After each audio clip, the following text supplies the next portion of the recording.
ክርስቶስ waaqayyoodha jette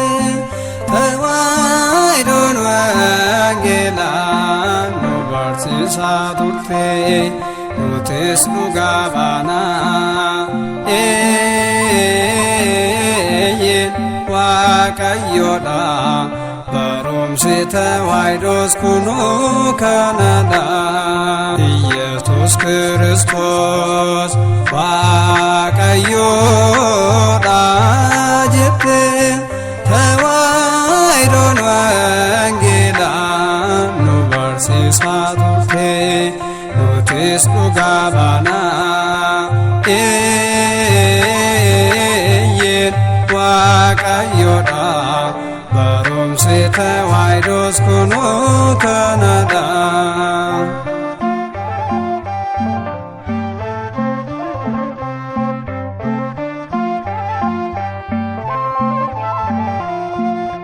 Dinni maqunguma sammuudha dibame nuto kallallamnu isa fannifame dubattiin deebinu fuulduratti malee waaqa biraan qabnu waaqayyootiin malee Yesus Kristos waaqayyoodha jette tewaayidoon wangeelaan nu barsiisaa turte nutis dhugaa baanaa waaqayyoodha barumsi tewaayidoos kunoo kanadha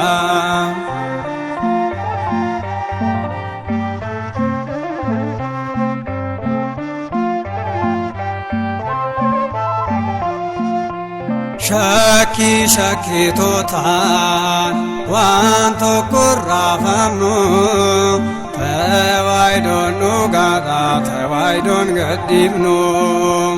wangeelaan ijaarame hundeen buurrisaa qilleensa sakamtu mana keenya raasaa Yesus Kristos waaqayyoodha jette tewaayidoon wangeelaan nu barsiisaa turte nutis dhugaa baanaa waaqayyoodha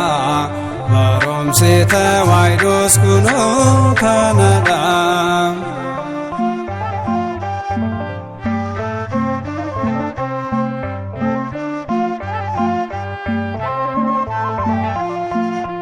waa'ee qulqullootaas maaf dubbachuu dhiisna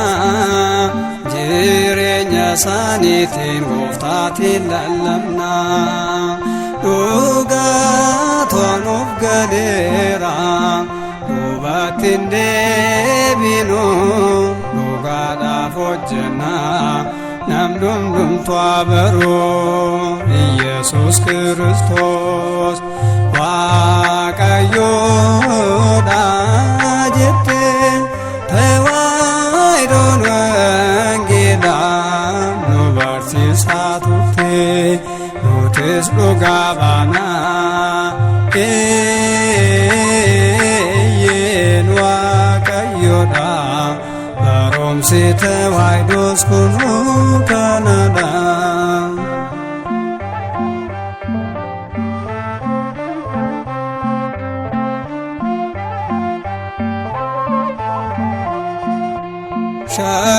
shakkitootaan waan tokko raafamnu tewaayidoon dhugaadha tewaayidoon gadhiifnu wangeelaan ijaarame hundeen buurrisaa qilleensa sakamtu mana keenya raasaa Yesus Kristos waaqayyoodha jette waayidon wangeelaa nu barsiisaa turte nutis dhugaa baanaa eeyyeen Waaqayyoodha barumsi tawaayidoos kunuu kanadha.